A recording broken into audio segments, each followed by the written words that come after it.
So, which teams are in a bind?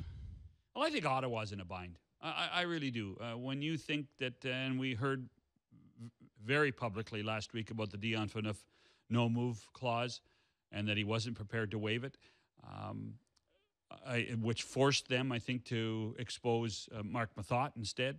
And, I mean, if I'm George McPhee, I covet Marc Methot. And if I'm Ottawa, now I've got between now until Wednesday to find a way to convince Vegas not to take Marc Methot, because when you look at the success of the Senators and what they did with Guy Boucher behind the bench this year, Marc Methot was a big part of that success.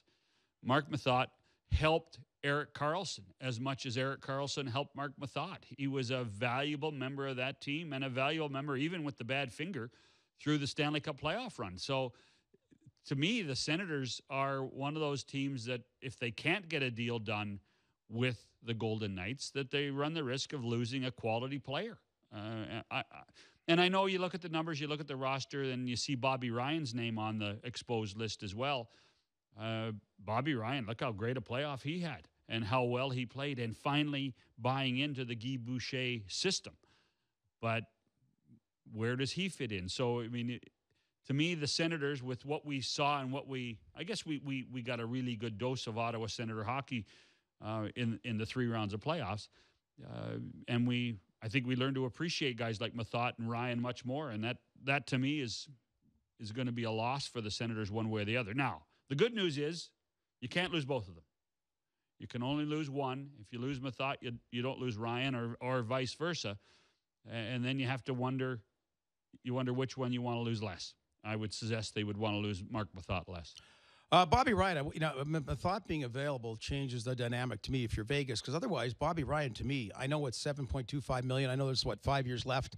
But what you said, he had a pedestrian regular season, came around in the playoffs, and let's face it, at the time he signed the contract, obviously he was valued big time. I mean, He could have gone as a UFA and got that money other places. Well, you remember that? I mean, that story, and I don't want to get into, because free agency's coming too, but remember the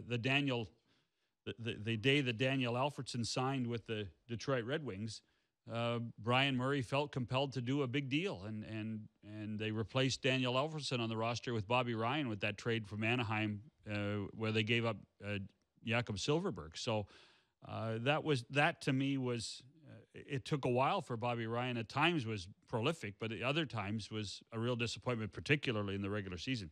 But based on what we saw, and and the attitude we saw, and quite frankly, the teamwork that we saw with the Senators, I don't think you'd want to lose anybody from that team at this point.